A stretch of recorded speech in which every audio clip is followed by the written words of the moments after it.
Hello बच्चों, welcome back to my YouTube channel biology with SS bio sir. मैं आप लोग के सामने ये सवाल लेकर आए हैं जो एग्जाम में बार बार पूछे जाते हैं। इससे पहले एक और वीडियो हम अपलोड किए थे जिसमें 15 सवाल अति महत्वपूर्ण अपलोड किए गए हैं यूट्यूब चैनल पे। तो चलिए आज का सवाल स्टार्ट करते हैं। तो आज का पहला सवाल आपका है कि निम्नलिखित में से इसे ऊर्जा मुद्रा के रूप में जाना जाता है। क्या है सवाल? निम्नलिखित में से किसे कोशिका का ऊर्जा मुद्रा के रूप में जाना जाता है? तो इसका जो राइट आंसर होगा वो होगा एटीपी। क्या होगा विद्यार्थी? एटीपी होगा। एटीपी होता क्या है? तो हम पिछले बार भी फर्स्ट लेसन में बताए थे कि एटीपी जो होता है वो एक प्रकार का ऊर्जा होता है। क्या विद्यार्थी? एक प्रकार का ऊर्जा है जिसका पूरा नाम एडिनोसिन ट्राइफॉस्फेट होता है। एडिनोसिन ट्राइफॉस्फेट होता है। ठीक है, तो इसका सवाल का कि निम्नलिखित में से इसे कोशिका ऊर्जा मुद्रा के रूप में जाना जाता है, तो इसका जो राइट आंसर होगा क्या होगा? एटीपी होगा। ठीक है, चलिए अगला सवाल आपका है कि निम्नांकित में कौन पादप हार्मोन नहीं है? निम्नांकित में कौन पादप हार्मोन नहीं है? पादप हार्मोन को पहचानना कि इसमें कौन सा पादप हार्मोन नहीं है। चलिए देखते हैं ऑप्शन। पहला ऑप्शन है एथिलीन, दूसरा ऑप्शन है साइटोकाइनिन, तीसरा ऑप्शन है ऑक्सीन और चौथा ऑप्शन है ऑक्सीटोसिन। तो इसका जो राइट आंसर हो जाएगा वो होगा ऑक्सीटोसिन। क्या होगा विद्यार्थी? ऑक्सीटोसिन। एथिलीन एक प्रकार का पादप हार्मोन है। इसको याद रखना विद्यार्थी कि एथिलीन को फल पकाने वाला हार्मोन भी कहा जाता है। एथिलीन को क्या कहा जाता है? फल पकाने वाला हार्मोन भी कहा जाता है। उसी प्रकार से साइटोकाइनिन भी एक प्रकार का पादप हार्मोन है। ऑक्सीन भी एक प्रकार का क्या है? पादप हार्मोन है। लेकिन विद्यार्थी ऑक्सीटोसिन जो है वो एक प्रकार का पादप हार्मोन नहीं है। ठीक है, तो इसका जो राइट आंसर होगा वो होगा ऑक्सीटोसिन, है ना। अगला सवाल है कि ऑक्सीजन का वाहक कौन है? ऑक्सीजन का वाहक कौन है? वाहक कहने का मतलब विद्यार्थी कि हम लोग बाहरी वातावरण से जो ऑक्सीजन ग्रहण करते हैं वो किसके माध्यम से हमारे शरीर में प्रवेश करता है।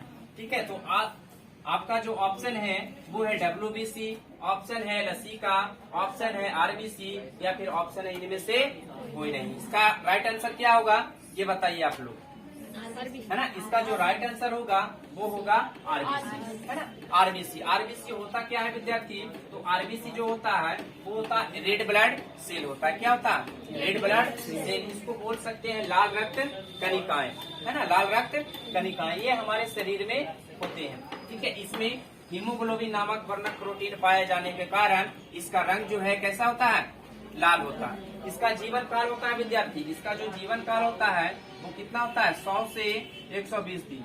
100 से 120 दिन, 100 से 120 दिन तक जीवित रहता है। फिर से इसका मृत हो जाता है, फिर से नया ब्लड का निर्माण होता है। इसका निर्माण कहाँ होता है विद्यार्थी? तो RBC का जो निर्माण होता है वो होता है अस्थि मज्जा में। कहाँ होता है? अस्थि मज्जा में। अस्थि मज्जा में इसका निर्माण होता है। लेकिन ये मरता कहाँ है विद्यार्थी? तो ये मरता है पलीहा में। कहाँ मरता है? पलीहा में। इसीलिए RBC का कब्रिस्तान भी किसको कहा जाता है? पलीहा को कहा जाता है RBC का कब्रिस्तान। चलिए, तो इसका जो राइट आंसर होगा वो होगा क्या? RBC। चलिए अगला सवाल है कि मास्टर ग्रंथि कहलाता है, इनमें से कौन है जिसे मास्टर ग्रंथि के नाम से जाना जाता है? तो आपका ऑप्शन है पिट्यूटरी ग्रंथि है, थायराइड ग्रंथि है, एड्रिनल ग्रंथि है या फिर पैराथायराइड ग्रंथि है। इनमें से ऑप्शन कौन सा होगा, है ना। इसमें जो मास्टर ग्रंथि है विद्यार्थी इसका सही आंसर होगा पिट्यूटरी ग्रंथि। कौन सा? पिट्यूटरी ग्रंथि। पिट्यूटरी ग्रंथि को मास्टर ग्रंथि के नाम से भी जाना जाता है। ठीक है, अब जाने थायराइड के बारे में। तो थायराइड ये ग्रंथि निकलता कहाँ से है विद्यार्थी? तो थायराइड ग्रंथि जो है वो हमारे गर्दन से निकलती है। कहाँ से निकलता है? गर्दन से निकलता है। ये थायराइड ग्रंथि से एक प्रकार का हार्मोन निकलता है जिसको थायरॉक्सिन हार्मोन कहा जाता है। क्या कहा जाता है? थायरॉक्सिन हार्मोन कहा जाता है। ठीक है, एड्रिनल ग्रंथि क्या होता है विद्यार्थी? तो एड्रिनल जो है आपातकाल में, जो घटना आपातकाल में होती है उसको कंट्रोल करने का कार्य कौन करता है? एड्रिनल ग्लैंड करता है। ठीक है, तो इसका जो राइट आंसर होगा वो होगा आपका पिट्यूटरी ग्रंथि। चलिए अगला सवाल है, 5वां सवाल कि पादप में रासायनिक समन्वय किस प्रकार से होता है? कोई अगर पेड़ पौधा है तो पेड़ पौधा में रासायनिक समन्वय किस प्रकार से होता है? तो ऑप्शन है आपका विद्यार्थी कि जल द्वारा, ऑप्शन है प्रकाश द्वारा, ऑप्शन है हार्मोन द्वारा, या फिर ऑप्शन है इनमें से सभी। तो इसका जो राइट आंसर होगा क्या होगा, ये आप लोग को बताना है। क्या होगा इसका आंसर? पादप में रासायनिक समन्वय किस प्रकार से होता है? तो इसका जो सही आंसर होगा वो होगा हार्मोन द्वारा। क्या होगा विद्यार्थी? हार्मोन द्वारा होता है। किसी भी पौधों में रासायनिक समन्वय जो होता है वो किसके द्वारा होता है? हार्मोन के द्वारा होता है। ठीक है। अब जल द्वारा क्या होता है बाबू? तो कोई भी पेड़ पौधे में जल का जो वहन करता है वो जाइलम करता है। क्या करता है? जल का वहन कौन करता है? जाइलम करता है। प्रकाश क्या है? तो हरे पेड़ पौधे प्रकाश को क्या करते हैं? अवशोषित करते हैं और ऊर्जा का निर्माण करते हैं। खैर, तो इसका जो राइट आंसर होगा वो होगा आपका क्या? हार्मोन द्वारा। चलिए अगला सवाल देखते हैं। अगला सवाल है कि मानव में डायलिसिस थैली है। मानव डायलिसिस थैली है। मानव में डायलिसिस थैली किसे कहा जाता है? ये आपको बताना है ना। मानव में डायलिसिस थैली किसे कहा जाता है? आपको ऑप्शन है नेफ्रॉन को कहा जाता है, न्यूरॉन को कहा जाता है, माइटोकॉन्ड्रिया को कहा जाता है, या फिर इनमें से कोई नहीं। कौन होगा इसका आंसर? इसका जो राइट आंसर होगा वो होगा आपका नेफ्रॉन। इसका क्या होगा? नेफ्रॉन होगा राइट आंसर। अब न्यूरॉन जाने विद्यार्थी कि न्यूरॉन होता क्या है? तो न्यूरॉन बताए थे कि न्यूरॉन जो होता है या तंत्रिका कोशिका, एक तंत्रिका कोशिका या न्यूरॉन संगठित जाल बना होता है ना। तंत्रिका कोशिका का एक संगठित जाल होता है जो प्राप्त की गई सूचना को विद्युत आवेग के रूप में शरीर के एक भाग से दूसरे भाग तक लेकर जाता है। तो उसी को क्या कहते हैं? न्यूरॉन कहा जाता है या फिर तंत्रिका कोशिका कहा जाता है। और ये न्यूरॉन जो होता है विद्यार्थी हमारे शरीर की सबसे बड़ी कोशिका होती है। न्यूरॉन क्या होता है? शरीर की सबसे बड़ी कोशिका होती है। माइटोकॉन्ड्रिया क्या होता है? जिससे powerhouse of the cell है ना, ऊर्जा का कोशिका गृह किसे कहा जाता है? माइटोकॉन्ड्रिया को कहा जाता है। ठीक है।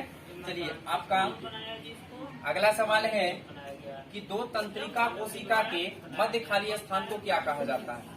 दो तंत्रिका कोशिका के बीच खाली स्थान को क्या कहा जाता है? तो आपका ऑप्शन है ध्रुविका है, सिनेप्स है, एक्सॉन है, या फिर आवेग है। इनमें से कौन सा आंसर सही होगा? बताइए कौन सा आंसर सही होगा? सिनेप्स। इसका जो राइट आंसर होगा वो होगा सिनेप्स होगा। क्या होगा विद्यार्थी? सिनेप्स होगा। चलिए अब हम जाने ध्रुविका के बारे में। ध्रुविका क्या होता है विद्यार्थी? ध्रुविका कहते हैं किसको? ध्रुविका हम बताए थे कि कोशिका काय से निकलने वाले धागे के समान एक संरचना होती है जो सूचना प्राप्त करता है। कोशिका काय से निकलने वाले धागे के समान एक संरचना होती है ना। ये विद्यार्थी ये सब कोशिका काय है। कोशिका काय और ये कोशिका काय से जो निकलने वाले धागे के समान संरचना है, ये देख रहे हैं विद्यार्थी, धागे के समान संरचना है। तो इसी को क्या कहा जाता है? ये ध्रुविका कहा जाता है। इसी को ध्रुविका कहा जाता है। ठीक है। एक्सॉन होता क्या है? तो एक्सॉन तंत्रिका तंत्र का एक भाग है। तंत्रिका तंत्र का एक भाग है एक्सॉन। चलिए अगला सवाल है आपका कि महिला में मासिक चक्र की अवधि होती है। महिला में मासिक चक्र जिसको मेंस कहा जाता है, इंग्लिश में मेंस होता है। महिला में मासिक चक्र की अवधि कितने दिनों की होती है? चलिए इसका ऑप्शन आप लोग बताइए। 28 दिनों का, 24 दिनों का, या फिर 30 दिनों का, या फिर 31 दिनों का। इसका जो राइट आंसर होगा क्या होगा?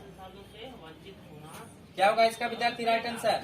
महिला में मासिक चक्र की जो अवधि होती है वो 28 दिनों तक होती है ना, 28 दिनों तक। और यही मासिक चक्र के दौरान परिपक्व अंडाणु जो होता है वो अंडाशय से बाहर निकल जाता है। मासिक चक्र के पश्चात परिपक्व जो अंडाणु होते हैं वो अंडाशय से 14वें दिन बाहर निकलता है। ठीक है। लेकिन जब परिपक्व हो जाता है तो अंडाशय से क्या होता है? अंडाणु बाहर निकल जाता है। चलिए अब आपका 9वां क्लास है कि पौधों में जनन अंग पाए जाते हैं। पौधों में कहाँ जनन अंग पाया जाता है, यानी कि पौधे के किस भाग में जनन अंग पाए जाते हैं? तो आपका जो ऑप्शन है तना में है, जड़ में है, पुष्प में है, फल में है ना। तो इसका राइट आंसर क्या होगा विद्यार्थी? है ना, पुष्प में होगा। किसमें होगा? पुष्प में। पौधों में जनन अंग कहाँ पाया जाता है? पुष्प में पाया जाता है। कहाँ पाया जाता है? पुष्प में पाया जाता है। ठीक है। तो जो इसका ये राइट आंसर हो जाएगा 9 का, वो होगा किसमें? पुष्प में। किसमें? पुष्प में। चलिए 10वां सवाल है कि गुणसूत्र कहाँ पाए जाते हैं। गुणसूत्र कहाँ पाए जाते हैं, हमारे शरीर में जो गुणसूत्र होता है वो कहाँ पाया जाता है। तो गुणसूत्र जो है विद्यार्थी वो पाया जाता है केंद्रक में। इसका जो राइट आंसर होगा वो क्या होगा, केंद्रक में होगा। अब हम केंद्रक के बारे में जानेंगे। केंद्रक होता क्या है विद्यार्थी, तो केंद्रक के बारे में सबसे पहले रॉबर्ट ब्राउन एक वैज्ञानिक था, है ना। कौन, रॉबर्ट ब्राउन जो था वो एक वैज्ञानिक था। उन्होंने 1831 ईस्वी में, कब 1831 ईस्वी में केंद्रक का खोज किया था। और उन्होंने बताया क्या कि प्रत्येक कोशिका के केंद्र में एक गोलाकार रचना होती है और उसी गोलाकार रचना को क्या नाम दिया, केंद्रक। कौन, रॉबर्ट ब्राउन का 1831 ईस्वी। कभी कभी आता है कि केंद्रक का खोज किसने किया था, तो रॉबर्ट ब्राउन ने किया था। कब किया था, 1831 ईस्वी में। केंद्रक कहते हैं किसे, तो प्रत्येक कोशिका के केंद्र में एक गोलाकार रचना होती है जिसे क्या कहा जाता है, केंद्रक कहा जाता है। अब जाने की उत्तक के बारे में। उत्तक क्या होता है, तो समान उत्पत्ति और समान कार्य करने वाले को ही क्या कहा जाता है, उत्तक कहा जाता है। या भी कह सकते हैं कि कोशिका के समूह को, कोशिकाओं के समूह को क्या कहा जाता है, उत्तक कहा जाता है। सेल के बारे में जाने।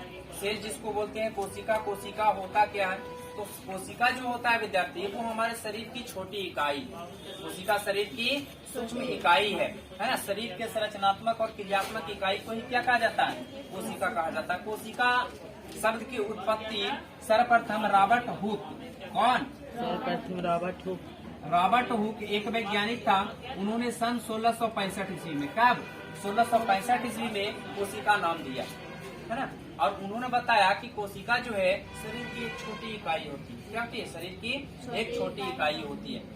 सभी जीव जंतु का शरीर जो है सूक्ष्म कोशिका से मिलकर बना होता है। नहीं, अगर कोई व्यक्ति स्वस्थ है तो उस स्वस्थ व्यक्ति के शरीर में लगभग कोशिका की जो संख्या है वो 60 गुने 10 के पावर 15 सेल पाया जाता है। एक स्वस्थ व्यक्ति के शरीर में कितना कोशिका पाया जाता है। तो इसका जो राइट आंसर होगा वो होगा आपका केंद्रक। गुणसूत्र कहाँ पाए जाते हैं, केंद्रक में पाया जाता है। और एक सवाल और आता है विद्यार्थी गुणसूत्र से कि मनुष्य में गुणसूत्रों की संख्या कितनी होती है, मनुष्य में कितने गुणसूत्र पाए जाते हैं, तो 23 जोड़ा। 23 जोड़ा अगर वो जोड़े में बोले विद्यार्थी तो 23 जोड़ा, अगर संख्या में बोलेगा 46। लेकिन यहाँ से एक सवाल और आते हैं कि मनुष्य में ऑटोसोम की संख्या होती है। ऑटोसोम की संख्या क्या होती है, तो पिछले क्लास में पिछले जो हम सवाल लाए थे उसमें ये सवाल था कि मनुष्य में ऑटोसोम की संख्या कितनी होती है। तो मनुष्य में जो ऑटोसोम की संख्या है वो होता है 22 जोड़ी। जोड़ी पूछेगा विद्यार्थी तो 22, अगर संख्या पूछेगा तो 44। ठीक है, तो ऑटोसोम की संख्या कितनी, 22 जोड़ी है। तो इसका जो राइट आंसर होगा वो होगा केंद्रक। चलिए आपका अगला सवाल है क्वेश्चन नंबर 11। कहता है निम्न में कौन पौने पौधे को दर्शाता है। निम्न में कौन पौने पौधे को दर्शाता है। क्या कैपिटल टी स्मॉल टी है, स्मॉल टी कैपिटल टी है, क्या स्मॉल टी है, या फिर कैपिटल टी कैपिटल टी। इसका राइट आंसर क्या होगा विद्यार्थी, ये बताना आपको, है ना। इसका जो राइट आंसर होगा वो होगा स्मॉल टी। पौने पौधे को कौन दर्शाता है, स्मॉल टी दर्शाता है। ये है लंबा पौधा को दर्शाता है, क्या करता है, लंबे पौधे को दर्शाता है। तो इसका जो राइट आंसर होगा वो होगा स्मॉल टी पौने पौधे को दर्शाता है। चलिए आपका अगला सवाल है 12वां नंबर। निम्नलिखित में किसे आनुवंशिकी का पिता कहा जाता है। निम्नलिखित में या निम्नलिखित में से किसे आनुवंशिकी का पिता कहा जाता है। क्या चार्ल्स डार्विन को, ग्रेगर जॉन मेंडल को, लामार्क को, या फिर बाइसन को। इसका जो राइट आंसर होगा क्या होगा, ग्रेगर जॉन मेंडल साहब को कहा जाता है क्या, आनुवंशिकी का पिता। अच्छा विद्यार्थी एक बात बताइए, आप लोग को कमेंट बॉक्स में आंसर देना है कि इनका जन्म जो है वो कब हुआ था, इनका जन्म कब हुआ था और कहाँ हुआ था। इसका जो आंसर है आप लोग को कमेंट बॉक्स में कमेंट करना है। चार्ल्स डार्विन का जन्म कब हुआ था, कहाँ हुआ था, और इन्होंने किस पुस्तक की रचना किए थे। लामार्क कौन थे, इसके बारे में, लामार्क हो गए बाइसन, इसके बारे में कमेंट बॉक्स में आप लोग को कमेंट करना है। चलिए आपका अगला सवाल है कि किसी पारिस्थितिक तंत्र में ऊर्जा को ग्रहण करने वाले होते हैं। किसी पारिस्थितिक तंत्र में ऊर्जा को ग्रहण करने वाले होते हैं, कौन होते हैं इसमें। क्या उत्पादक होता है, उपभोक्ता होता है, अपघटनकर्ता होता है, या फिर सूक्ष्म जीव होता है। इसका जो राइट आंसर होगा वो क्या होगा आप लोग को बताना है। किसी पारिस्थितिक तंत्र में ऊर्जा को ग्रहण करने वाले होते हैं। कौन होते हैं विद्यार्थी? इसका जो राइट आंसर होगा वो होगा आपको उपभोक्ता, है ना। उत्पादक को कौन खाता है? उपभोक्ता खाता है। तो इसका जो राइट आंसर होगा वो होगा उपभोक्ता। किसी पारिस्थितिक तंत्र में ऊर्जा को कौन ग्रहण करता है? उपभोक्ता करता है। अब विद्यार्थी के उत्पादक होता क्या? हम आप लोग को जब सिलेबस बता रहे थे तो उसमें बताए थे कि विद्यार्थी उत्पादक जो है वो इस पृथ्वी पर ऊर्जा का सबसे बड़ा स्रोत है। इस पृथ्वी पर ऊर्जा का सबसे बड़ा स्रोत क्या है? सूर्य है। और सूर्य से जो ऊर्जा की प्राप्ति करता है उसी को क्या कहा जाता है? उत्पादक कहा जाता है। सूर्य से जो ऊर्जा की प्राप्ति करता है उसे उत्पादक कहा जाता है। लेकिन जो जीव ऊर्जा की प्राप्ति उत्पादक अर्थात हरे पेड़ पौधे से प्राप्त करता है उसे उपभोक्ता कहा जाता है। जो जीव ऊर्जा की प्राप्ति उत्पादक अर्थात हरे पेड़ पौधे से प्राप्त करता है उसे क्या कहते हैं? उपभोक्ता। तो इसका जो राइट आंसर होगा वो होगा उपभोक्ता। अब आप लोग को कमेंट बॉक्स में कमेंट करना है कि अपघटनकर्ता क्या होते हैं, अपघटनकर्ता कौन कौन कहलाता है। ठीक है, सूक्ष्म जीव कितने प्रकार के होते हैं ये कमेंट बॉक्स में आप लोग को कमेंट करना है। चलिए, आपका अगला सवाल है कि ओजोन परत पाया जाता है। ओजोन परत पाया जाता है ना। तो ओजोन परत कहाँ पाया जाता है विद्यार्थी? क्या वायुमंडल के निचली सतह पर, वायुमंडल के ऊपरी सतह पर, वायुमंडल के मध्य सतह पर, या फिर इनमें से कोई नहीं? इसका जो राइट आंसर होगा वो क्या होगा? ओजोन परत कहाँ पाई जाती है? तो पाया जाता है ये वायुमंडल के ऊपरी सतह पर। इससे एक सवाल और आता है विद्यार्थी कि वायुमंडल कहाँ पाया जाता है या वायुमंडल परत पाया जाता है? तो स्ट्रेटोस्फीयर में। अगर ये ऑप्शन ना हो, पिछला सवाल में ये सवाल था कि ओजोन परत पाया जाता है, तो आपका ये ऑप्शन नहीं था विद्यार्थी कि वायुमंडल के ऊपरी सतह, वायुमंडल के निचली सतह या वायुमंडल के मध्य सतह। उसमें था स्ट्रेटोस्फीयर। उसका जो आंसर होगा क्या होगा? स्ट्रेटोस्फीयर। तो ओजोन परत कहाँ पाया जाता है? वायुमंडल के ऊपरी सतह पर। ओजोन होता क्या विद्यार्थी? तो हम बताए थे आप लोग को ये हमारा पर्यावरण में बताए थे कि ओजोन जो है वो ऑक्सीजन के 3 परमाणुओं से मिलकर बना होता है। नहीं, जिसका अणुसूत्र क्या होता है? O3 होता है ना। इसका अणुसूत्र क्या होता है? O3 होता है। तो चलिए, आज का क्लास यहीं पे स्टॉप करते हैं। धन्यवाद।